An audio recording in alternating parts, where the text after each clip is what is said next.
May balik kayo. Punta tayo ng palengke. Galing tayo doon sa tuktok. Pababa doon. Ito. Tapos wala na yung si Ibon. Dito siya naglalaro yung Ibon. Wala na siya. Baka napunta sa ibang lugar. Yun.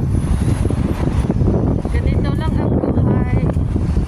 Mamalengke, maglinis, magplansya, maglaba. Ganito ang trabaho dito. Iba-iba ang trabaho ng mga patulong dito. May nagpapastol ng aso. Basta iba-iba. Ganun lang. Pag gabi, maganda dito yung ilaw. Lalaki ng kahoy.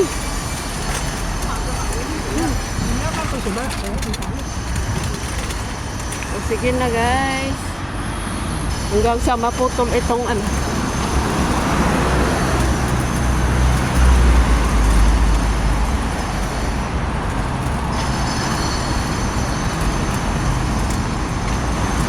Buya kayo dito, minuyungan sa baling lugar. Minuyungan.